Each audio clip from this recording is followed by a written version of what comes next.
Depuis le dimanche dernier, nous parlons de la crainte de l'Éternel. Dites après moi, crainte de l'Éternel. Crainte de l'Éternel. Amen. Gloire au Seigneur. Nous allons continuer donc ce dimanche et je voudrais rappeler un tout petit peu ce que nous avons vu le dimanche dernier par rapport à la crainte de l'Éternel. Notre sujet, c'était donc la crainte de l'Éternel ainsi que ses aspects. Amen. Nous avons vu le dimanche dernier que la crainte de l'Éternel est différente de la peur de l'Éternel.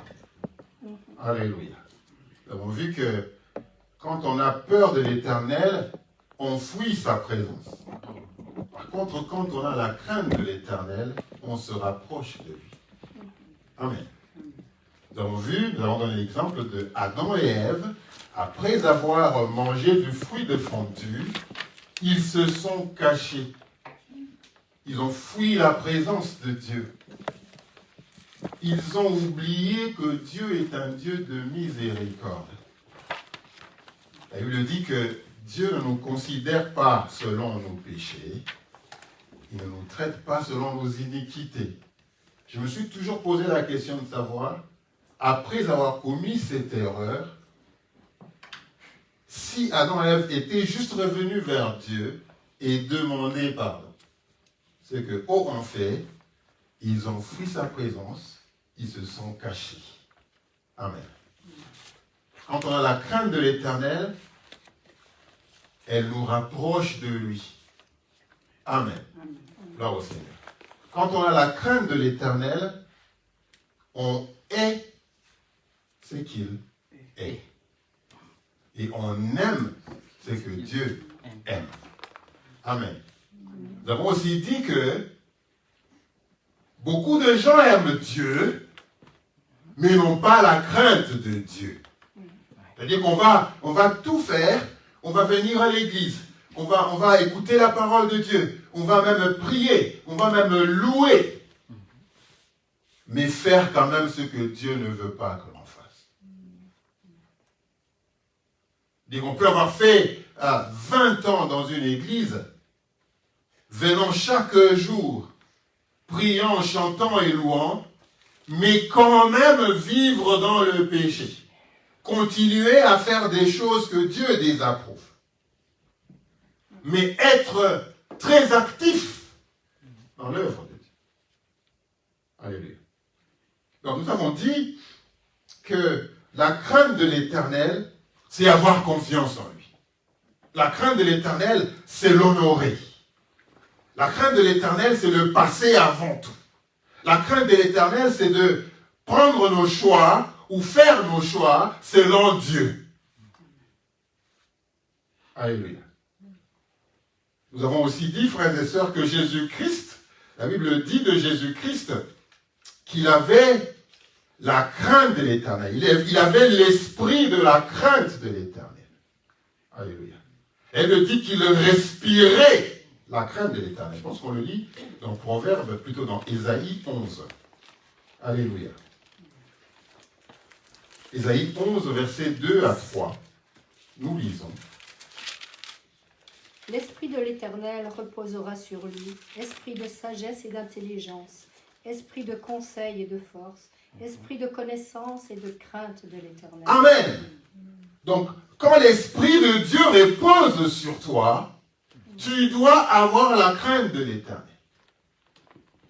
Jésus-Christ avait l'esprit de sagesse et d'intelligence, l'esprit de la connaissance, mais l'esprit de la crainte de l'Éternel aussi. Et quand tu lis le verset qui suit, Daniel. Il respirera la crainte de l'Éternel. Amen. Il respirera la crainte de l'Éternel. Alléluia.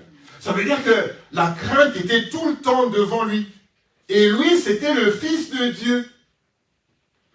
Il était Dieu. Et tout le temps, la crainte de l'Éternel était avec lui. Il respirait la crainte de l'Éternel. Il ne pouvait pas faire autre chose que ce que Dieu recommandait. Alléluia. À chaque instant de sa vie, il était conscient de Dieu. À chaque instant de sa vie, il était conscient de la volonté de Dieu. C'est pourquoi il disait, mon Père agit, moi aussi j'agis. Alléluia. Il dit, le Fils ne fait rien par lui-même. Ce qu'il voit faire le Père, il le fait aussi. C'est-à-dire que Jésus-Christ était connecté à son Père. Il avait la crainte de l'Éternel en lui. Il respirait la crainte de l'Éternel. Alléluia. Il respirait la crainte de l'Éternel. Et il me dit aussi que la crainte de l'Éternel est pure. Alléluia. Elle est pure. C'est-à-dire qu'elle n'est pas entachée. Je n'ai pas la crainte de l'Éternel aujourd'hui et demain, je ne l'ai pas. Je n'ai pas la crainte de l'Éternel le matin et l'après-midi, je me comporte autrement. Je n'ai pas la crainte de l'Éternel à l'église et en dehors, je fais autre chose.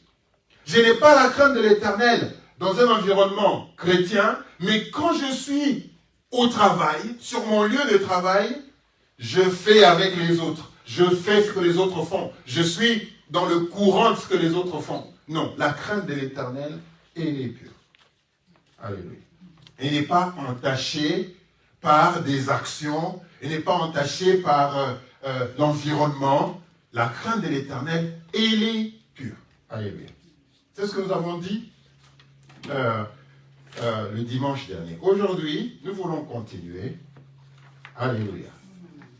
La crainte de l'Éternel, c'est trembler à sa parole. Alléluia. Et on va le voir. Ésaïe 66, verset 2, nous allons lire.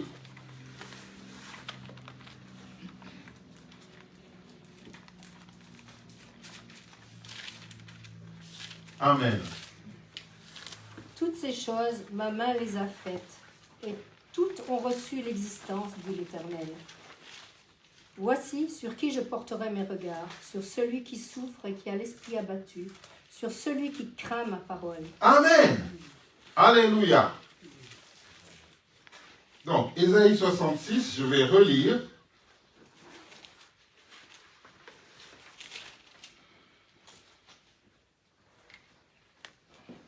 Verset 2. Toutes ces choses, ma main les a faites. Alléluia. Et toutes ont reçu l'existence, dit l'Éternel. Voici sur qui je porterai mes regards. Alléluia. Gloire au Seigneur. Sur celui qui souffre et qui a l'esprit abattu, c'est-à-dire celui qui est humble, celui qui vit dans l'humilité, celui qui va s'humilier, humilier son cœur, alléluia, humilier son âme, alors que la société veut que l'on fasse des choses, mais moi je m'humilie. Moi je m'humilie à la parole de Dieu. Alléluia. Alors qu'on nous a demandé de prier pour les jeunes, alors que tous les jeunes font ceci et font cela, moi, j'accepte d'être impopulaire. J'accepte d'être impopulaire. Je suis la volonté de Dieu. Et tu seras rare. Ceux qui font la volonté de Dieu parmi les jeunes sont rares. Parce que tous les autres sont plutôt occupés à faire ce que la société leur dit de faire. Alléluia. Et donc, quand tu n'acceptes pas, ou quand, parce que tu crois en Dieu, parce que tu aimes Dieu, parce que tu crains Dieu, si tu es jeune et que tu te décides à suivre la volonté de Dieu, ce que Dieu veut, tu seras impopulaire, mais Dieu aura les regards sur toi. Parce que tu as l'esprit abattu. Amen. Donc je continue. Sur celui qui souffre et qui a l'esprit abattu. Effectivement, tu vas souffrir, parce que tu vas souffrir de moquerie, toi jeune. Les autres autour de toi vont te dire, mais qu'est-ce qu'elle croit ou qu'est-ce qu'il croit? On peut commencer à te critiquer. Tu vas souffrir dans ton cœur, mais Dieu aura les regards sur toi. Amen. Alléluia. Et il me dit aussi que sur celui qui souffre et qui a l'esprit abattu, sur celui qui craint ma parole. Alléluia. Sur celui qui craint la parole. Avoir la crainte de l'Éternel, c'est craindre sa parole. Qu'est-ce que ça veut dire craindre sa parole? Alléluia. C'est obéir premièrement sa parole immédiatement. Alléluia. immédiatement. La parole de Dieu ne se fait pas attendre. Alléluia. La parole de Dieu ne se fait pas attendre. Je ferai demain. Tu n'as pas la crainte de l'Éternel. Quand Dieu parle, tu exécutes. Alléluia. Dans la joie. Amen. Alléluia. Quand tu as entendu la révélation de Dieu, mets-toi en action. N'attends pas demain, parce que demain risque de ne pas venir. Il n'est pas arrivé. Alléluia. Donc, premièrement, la crainte de l'Éternel, c'est obéir immédiatement. Alléluia. Deuxièmement, la crainte de l'Éternel, ou la crainte de sa parole, c'est obéir même quand ça ne fait pas sens. Parce que plusieurs fois, la parole de Dieu n'a pas fait sens. C'est même ça la foi. Alléluia. C'est obéir même quand ça ne fait pas sens. Seigneur, mais Abraham, tu vas prendre le fils que tu aimes, Isaac, tu vas aller le sacrifier pour moi. Mais Seigneur, tu deviens encore tueur. C'est toi qui as parlé de la bénédiction. Maintenant, le fils de la bénédiction, le fils de la promesse, tu voudrais encore que j'aille te le sacrifier? Ça ne fait pas sens. Mais parce que tu le dis, parce que je sais que tu es un Dieu de résurrection et que tu peux le ressusciter même après qu'il soit mort, je vais le faire. Il y a bien de choses que le Seigneur Dieu me demande qui ne font pas sens. Alléluia. Mais la crainte de sa parole, c'est quand on sait que c'est la parole de Dieu, on s'exécute. En fermant les yeux. On ferme les yeux, mais les yeux de Dieu sont ouverts. Amen. On ne ferme jamais les yeux. Oui. Gloire au Seigneur. Amen. Donc c'est donc accepter, même quand ça ne fait pas sens. Obéir sa parole même quand ça ne fait pas sens. Allez. C'est obéir, craindre sa parole, c'est obéir même quand ça fait mal. Même quand ça fait mal. Ça ne faisait pas sens, mais ça faisait aussi mal. Mais c'est le fils de la promesse, Seigneur. Qu'est-ce que je reviendrai dire à sa maman qui m'a vu partir avec son fils? Je lui ai rien dit. Ça fait mal. Tu pleures dans ton cœur. Des fois, la volonté de Dieu fait mal. Tu veux l'exécuter, mais tu as mal dans ton cœur. Parce que tu te dis, qu'est-ce que les gens vont me dire? Qu'est-ce que les gens vont dire? Ils vont me prendre pour un fou. Mais ça faisait mal en lui. Ça n'avait pas de sens. Mais il a quand même agi. Il est quand même parti. Parce qu'il voulait obéir à la parole de Dieu. Parce qu'il avait la crainte de l'Éternel. Alléluia. Donc, ça peut faire mal. Mais c'est aussi la crainte de l'Éternel, obéir même quand on ne voit pas les avantages. Parce que l'homme aujourd'hui voudrait faire quelque chose en ayant l'esprit, qu'est-ce que j'aurai en retour? Alléluia. Dieu peut nous demander de faire des choses, même quand il n'y a rien à recevoir en retour. Alléluia. Ce n'est pas seulement quand on doit recevoir en retour que l'on doit faire.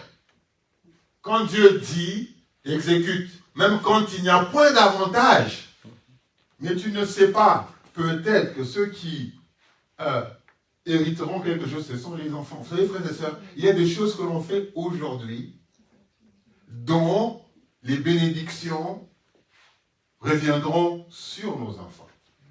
Alléluia. Saül avait un fils, Méphibosheth, qui, à cause du bien que son père avait fait à David, David, une fois au pouvoir, s'est souvenu de lui. Donc il y a bien de choses, frères et sœurs, que nous allons faire aujourd'hui. Nous sommes en train de bénir les générations à venir. Alléluia. Tout ne doit pas se résumer seulement à nous. tout n'est pas seulement objet de nous, de notre génération, de ce que je vais gagner, de ce que je vais avoir. Mais c'est aussi, je sème pour les générations futures. Je sème pour mes enfants. Je crains l'Éternel aujourd'hui, mais je sais que mes enfants, en leur temps, personne ne connaît le temps dans lequel les enfants vivront. Amen.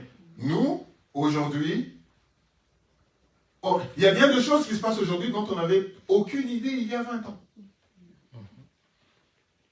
On vit dans un monde qu'on n'avait jamais prévu, qu'on n'avait jamais imaginé.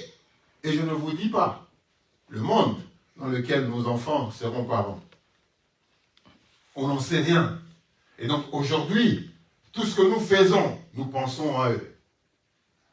Nous déclarons des bonnes paroles, des belles paroles, des paroles de bénédiction. Alléluia. Parce que nous savons que ça a une portée de génération en génération. Alléluia.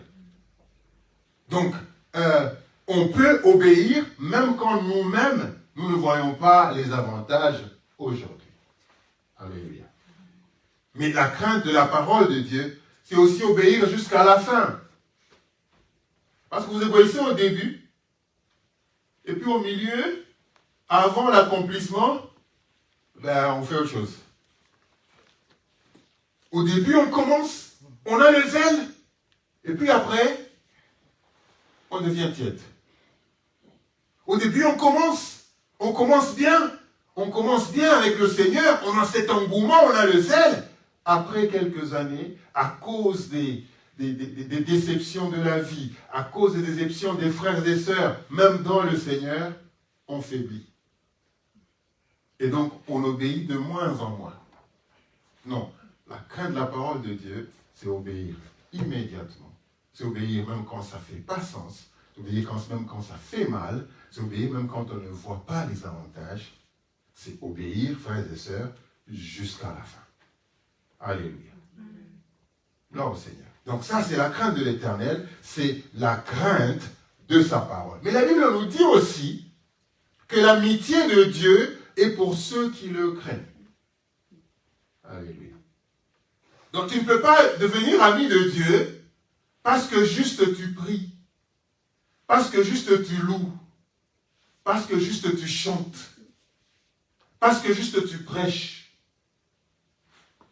Tu ne peux pas juste devenir ami de Dieu parce que tu prêches. Mais la Bible dit que l'amitié de Dieu est pour ceux qui le craignent.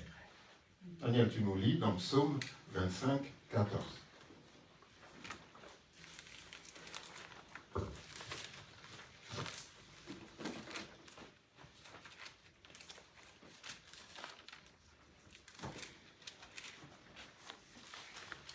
L'amitié de l'Éternel est pour ceux qui le craignent, et son alliance leur donne instruction. Amen. L'amitié du Seigneur est pour ceux qui le craignent. Alléluia. Gloire au Seigneur. Donc, ce n'est pas pour ceux qui chantent pour lui. Ce n'est pas pour ceux qui parlent de lui. Ce n'est pas pour ceux qui vont les rues et qui parlent de lui, mais qui n'ont pas la crainte de l'Éternel en lui. Alléluia. Lui, nous aussi, Jean 15, 14.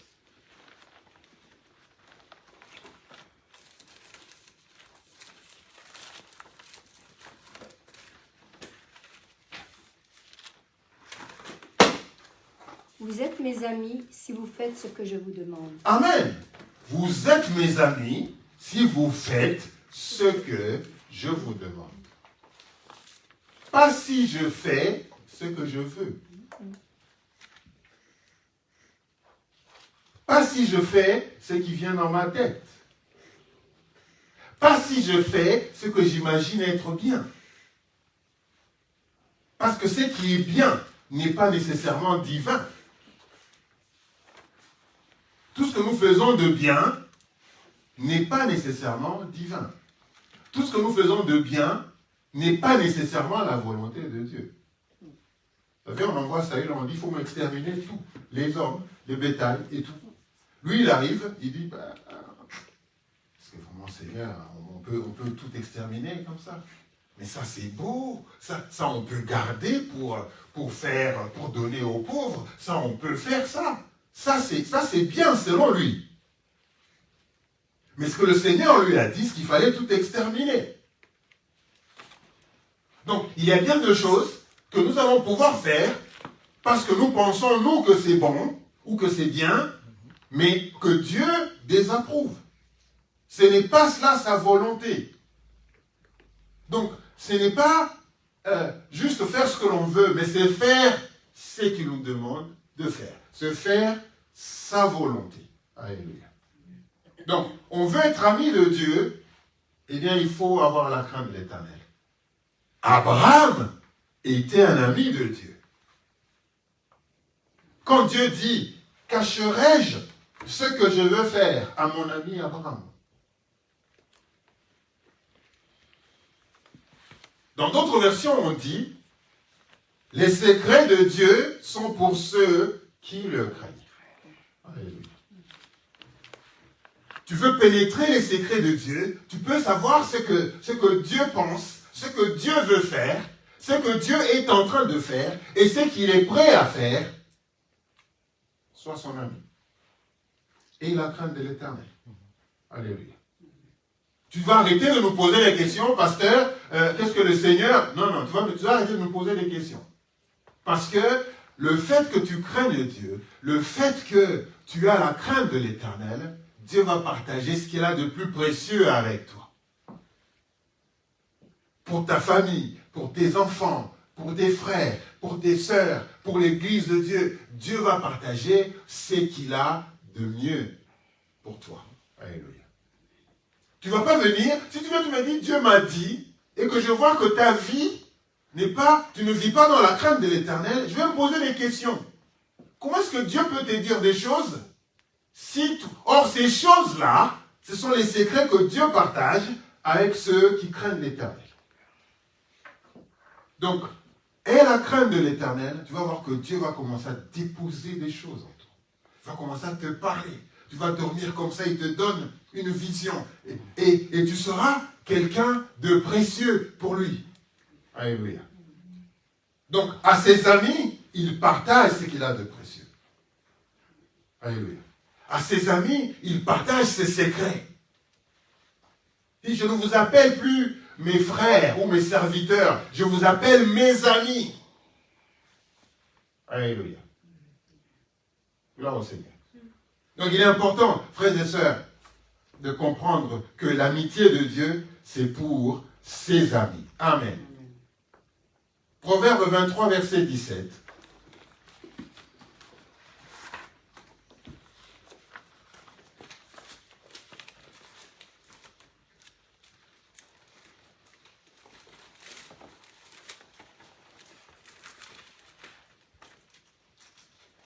Que ton cœur n'envie point les pécheurs, mais qu'il ait toujours la crainte de l'Éternel. Amen. Que ton cœur n'envie point le pécheur. Aujourd'hui, les chrétiens commencent à envier les pécheurs. Les chrétiens se posent la question, mais comment se fait-il que moi je prie, mais je n'ai pas ça? Comment se fait-il que nous prions, mais nous avons des tribulations? Comment se fait-il qu'on a l'impression qu'eux, ils réussissent? Et nous, on est tout le temps dans la lutte, on est tout le temps dans les difficultés, on commence à les envier. Comment se fait-il que eux, pour eux, ça marche? Apparemment, ça marche. Mais pour nous, il faut toujours qu'on aille prier, il faut toujours, pour toute chose, il faut toujours prier, il faut toujours... Comment se fait-il que pour eux, ça marche? En parlant déjà comme ça, c'est comme si on les enviait. C'est comme ça se disait, non, pour eux c'est bien. Donc c'est comme si être à leur place nous ferait plus de bien que être là où nous sommes. Non, la Bible dit que ton cœur n'envie point les pécheurs. Que ton cœur n'envie point les pécheurs. Alléluia. Alléluia. Que le pécheur ne soit pas l'objet de tes envies. Mais que Jésus-Christ soit l'objet de tes envies. Que tout ce qui est noble, que tout ce qui est louable, que tout ce qui est honorable soit l'objet de vos pensées. Alléluia. Pas le pécheur. Même si apparemment on pense qu'il a la bonne vie. On pense qu'apparemment, il a tout ce dont nous avons besoin, mais que nous prions pour les avoir. Et lui, il les a alors qu'il ne prie pas. Parce que ce sont des questions que nous nous posons. Moi, je dis qu'eux, ils en ont. Nous prions pour ces choses, mais ils les ont, ils n'ont pas prié. Il y a aussi des choses que les gens ont, pour lesquelles ils n'ont pas prié. Mais toi, tu es obligé de prier, des fois même de jeûner. Et quand tu commences à faire ça, à un moment, tu te dis, non, mais c'est pas possible. Comment se fait-il qu'eux, ils sont bénis, eux, ils ont tout ça, et nous, on doit prier pour les avoir? Non. Que ton cœur n'envie point les pécheurs, mais qu'il ait toujours la crainte de l'Éternel. Dis à ton cœur, mon cœur est toujours la crainte de l'Éternel. Mon cœur est toujours la crainte de l'Éternel. Et ton cœur t'entend. Amen. Gloire au Seigneur. Donc c'est important, frères et sœurs, de comprendre que la crainte de l'Éternel, c'est un trésor. Alléluia. Nous avons lu ça, Ésaïe 33, 6.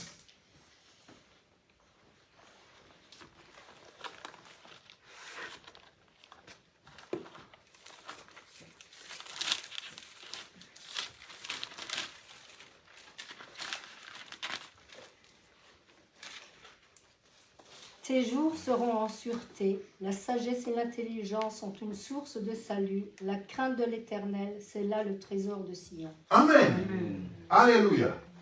La crainte de l'Éternel, c'est là le trésor de Sion. Alléluia. Et je vous ai dit dimanche que là où est ton trésor, là aussi doit être ton cœur. Et donc si la crainte de l'Éternel, c'est le trésor de Sion, c'est le trésor de l'Église, c'est ton trésor, eh bien ton cœur doit y être attaché. Ton cœur doit toujours être lié à la crainte de l'Éternel. Alléluia. Amen. Tu dors, tu te réveilles, tu regardes, qu'est-ce que j'ai fait, qu'est-ce que j'ai dit. C'est ton trésor. Tu dois veiller sur ton trésor. Tu dois veiller sur la crainte de l'Éternel. Alléluia. Tu dois veiller sur la crainte de l'Éternel. Alléluia. Autour de toi, dans ta maison. Alléluia. Il ne faut pas veiller sur la crainte de l'Éternel seulement à l'église, même dans ta maison. Parce que toi, tu peux avoir la crainte de l'Éternel, mais ceux qui vivent avec toi, dans ta maison, ne l'ont pas. On parlait la dimanche dernier du sacrificateur Élie, qui a été exterminé par le Seigneur juste parce que ses enfants n'avaient pas la crainte dans le temps. C'est-à-dire qu'il y a des choses que nous tolérons, alors que même nous-mêmes, nous ne sommes pas des acteurs, mais parce que nous les tolérons, eh bien, nous n'avons pas la crainte de l'Éternel. C'est ça la pureté, en fait, la crainte de l'Éternel. C'est-à-dire que nous-mêmes, nous craignons l'Éternel et nous veillons que ceux qui sont avec nous, ceux qui vivent avec nous, aient aussi la crainte de l'Éternel. Dès que ça peut être possible. Alléluia. Alléluia. Gloire au Seigneur. Gloire au Seigneur. Au nom de Jésus-Christ. Alors, nous voulons parler un peu des avantages de la crainte de l'Éternel. L'un des avantages de la crainte de l'Éternel, c'est la joie. Alléluia. C'est la joie. Quand tu as la crainte de l'Éternel, tu as la joie. Alléluia. Tu as la joie. Ta vie n'est pas compliquée. Alléluia. Nous lisons dans Psaume 112, 1 à 2.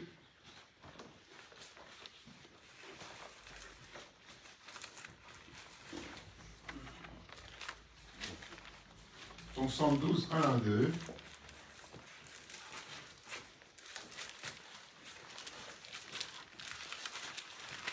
Heureux est l'homme qui craint l'Éternel, qui trouve un grand plaisir à ses commandements.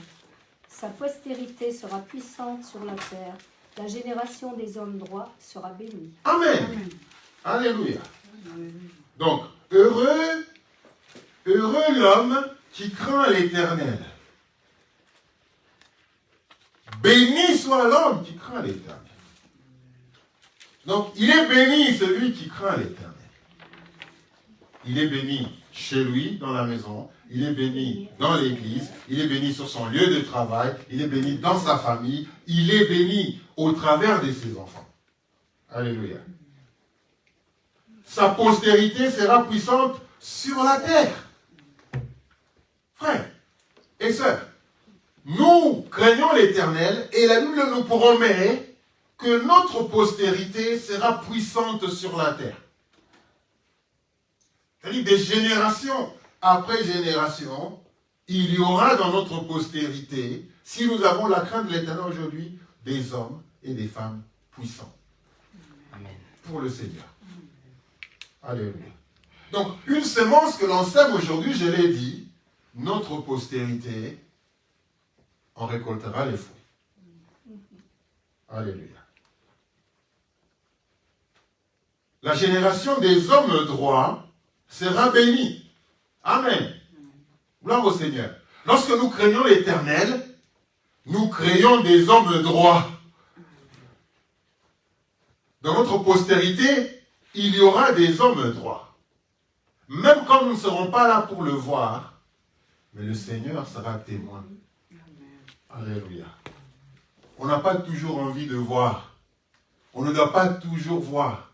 Mais des générations après, il y aura dans notre postérité des hommes puissants, des femmes puissantes du Seigneur qui vont, même si nous n'arrivons pas à changer ce pays, même si nous n'arrivons pas à secouer ce pays par Christ, ceux-là de notre postérité, ça c'est notre prière. Seigneur, même si nous n'arrivons pas à toucher toutes ces personnes, que des générations qui viendront après nous puissent faire ce travail. Nous ne voulons pas qu'après nous, qu'après notre génération, et que dans la génération après, qu'il y ait des gens qui ne servent même pas à l'Éternel. Vous imaginez, vous avez servi Dieu dans votre génération, mais une fois que vous êtes parti, aucune personne après vous, dans votre famille, dans votre lignée, ne serve pas l'Éternel. Quelle déception! Quelle déception! Nous voulons que, après ma génération, moi je veux, après ma génération, que eux servent l'Éternel. Qu'après eux, que d'autres générations servent l'Éternel. Alléluia. Amen. Je voudrais que toute ma génération soit bénie. Amen. Alléluia. Même si Jésus-Christ ne vient pas dans notre génération à nous, et qu'il va peut-être venir dans leur génération, ou bien dans la génération après, qu'il puisse monter avec. Amen. Alléluia. Qu'il puisse le rejoindre dans les airs. Ça doit être ça notre... Il y a bien de sujets, il y a bien de raisons pour lesquelles, frères et sœurs, nous devons avoir la crainte de l'Éternel et prier le Seigneur jour et nuit. Ce n'est pas juste pour un bénéfice de ce moment-ci, de cette génération, de cette année ou de l'année dernière, de l'année prochaine. Mais nous devons avoir des sujets de prière qui transcendent les générations. Alléluia. Qui transcendent les générations.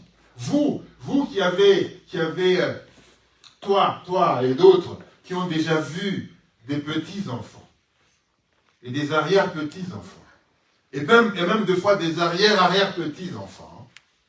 Vous avez la chance de les voir, vous êtes bénis. Vous êtes bénis. Et donc, priez pour que dans ces générations-là, qu'il y ait des hommes puissants, des hommes droits, qui vont servir l'Éternel. Alléluia. Qui vont prendre là où vous êtes arrêtés. Le jour où le Seigneur te rappelle, vers lui, ta prière doit être qu'après toi, qu'il y ait dans ta famille, dans ta lignée, dans ta postérité, des personnes qui continuent à servir les seigneurs, qui apportent la parole de Dieu partout. Alléluia. Une famille bénie. Et lorsque le Seigneur revient, eh bien qu'il les trouve tous avec lui. Alléluia. Nous devons prier pour des sujets qui transcendent les générations. Pas juste pour nous, pour notre travail, pour notre situation actuelle. Non, nous devons prier pour des sujets qui transcendent les générations. C'est pour ça que le Seigneur nous a mis sur cette terre. Il disait aux Israéliens, il disait, ces choses que je vous apprends, enseignez-les à vos enfants. Et que eux fassent de même. Donc le Seigneur n'avait pas seulement une génération en vue, il avait plusieurs générations après que vous enseignez et que eux enseignent et ainsi de suite. Si toi tu n'enseignes pas, pour les générations qui viennent après toi, qui va le faire? Alléluia. Gloire au Seigneur. Donc nous devons nécessairement, frères et sœurs, penser à des sujets qui transcendent les générations. Amen. la crainte de l'Éternel élimine toute autre peur. Quand tu as la crainte de l'Éternel, tu n'auras peur de rien d'autre. Alléluia. Que ça vienne de nuit, que ça vienne du matin, tu n'auras peur de rien d'autre. Quand tu crains l'Éternel, tu as la confiance en toi, tu n'as pas peur des mauvaises nouvelles. Les mauvaises nouvelles ne t'affecteront pas parce que tu as la crainte de l'Éternel, parce que tu sais que Dieu est au courant. Parce que tu sais que Dieu les prend en charge. Amen. Toujours dans le psaume 112, nous lisons verset 7. Il ne craint point les mauvaises nouvelles, son cœur est ferme, confiant en l'Éternel. Amen. Tu ne crains pas les mauvaises nouvelles. Tu n'as pas peur d'autre chose. Tu crains déjà l'Éternel. Je n'ai peur de rien. Même pas de la mort. Alléluia. Même pas de la mort. Pourquoi? Parce que je crains l'Éternel. J'ai confiance. J'ai confiance en lui. Donc, toute mauvaise nouvelle qui vient, je sais que Dieu doit avoir une solution pour ça. C'est toute mauvaise nouvelle. Ah Seigneur, ça je ne savais pas. Qu'est-ce que tu veux m'apprendre? C'est quoi la suite, Seigneur? Je ne panique pas. Je ne panique pas quand j'entends de mauvaises nouvelles parce que j'ai la crainte de l'Éternel. Je ne panique pas. Que les autres parlent de Covid, que les autres parlent de ceci, que les autres parlent de la France le taux de chômage et tout ça. Il n'y a que ça. Quand vous ouvrez vos télévisions, il n'y a que des mauvaises nouvelles. Il n'y a que des nouvelles pour nous faire peur, pour nous faire douter de l'avenir. Parce que la société, je vous ai dit le dimanche dernier, la société, ce qu'elle cherche à faire, c'est de bannir la crainte de l'Éternel dans nos cœurs. La société voudrait que nous puissions tout faire, nous puissions accepter tout, nous puissions être... Non, tout ça pourquoi? Pour qu'on n'ait pas la crainte de l'Éternel. On va apprendre aux enfants des choses, on va nous pousser à accepter des choses, parce qu'on se dit non mais il faut être tolérant. Tout ça pour que nous, on ne puisse pas dire non, la parole de Dieu ne dit pas ça. Non, nous ferons ce que la parole de Dieu dit. Non, ils veulent qu'on soit des passe-partout, que l'on accepte tout, que l'on fasse tout, que tout ce que le monde nous offre, que l'on dise oui. Et quand tu lèves ta main pour dire non, ce n'est pas comme ça, la parole de Dieu ne dit pas ça, non. Non.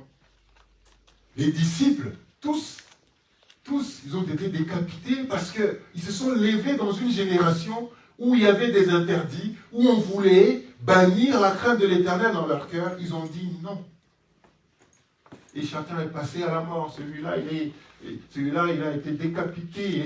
Pourquoi? Parce qu'ils ont dit non. Parce que la société voulait qu'ils fassent ce que la société voulait, et donc bannir la crainte de l'Éternel dans leur cœur. Alléluia. Donc, ce n'est pas cela. Donc, la crainte de l'Éternel élimine toute peur. Si j'ai la crainte de l'Éternel dans mon cœur, je n'ai peur de rien. Alléluia. Rien du tout. Parce que je sais qu'il est au contrôle. Il est au contrôle et il agira toujours. Alléluia. Gloire au Seigneur. Nous avons terminé par ce verset, et continué dimanche dernier, et que nous connaissons tous, la crainte de l'Éternel est le commencement de la sagesse. Ça nous connaissons, n'est-ce pas? Amen. Gloire au Seigneur. Psaume 111, verset 10. La crainte de l'Éternel est le commencement de la sagesse. Tous ceux qui l'observent ont une raison saine. Sa gloire subsiste à jamais. Amen. C'est-à-dire qu'avoir la crainte de l'Éternel, c'est une raison saine. Alléluia. Et quand tu as la crainte de l'Éternel en toi, en ton cœur, c'est une raison qui est saine. Alléluia. C'est une raison qui est saine que d'avoir la crainte de l'Éternel. Donc, avoir la crainte de l'Éternel ne doit pas c'est pas le doute. Tu tu ne dois pas te poser la question est-ce que c'est bon ou c'est pas bon. C'est une raison saine.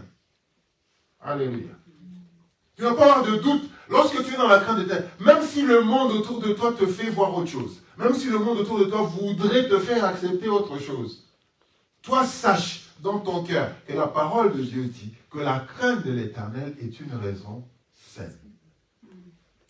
Alléluia. Donc, ça ne peut pas souffrir d'aucun doute ou d'une défaillance. Ah, c'est une raison saine. Lorsque tu crains l'Éternel, tu as toujours raison. Il n'y a pas une situation où tu as décidé d'avoir la crainte de l'Éternel et que c'était mauvais.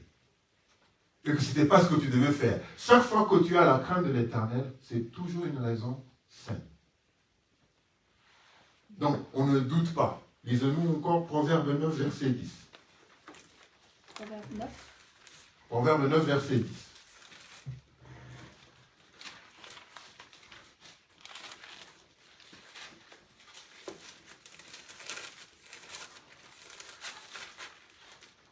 Le commencement de la sagesse, c'est la crainte de l'Éternel. Et la science des saints, c'est l'intelligence. Le commencement de la sagesse, c'est la crainte de l'Éternel. Alléluia. Ce n'est pas dans les livres.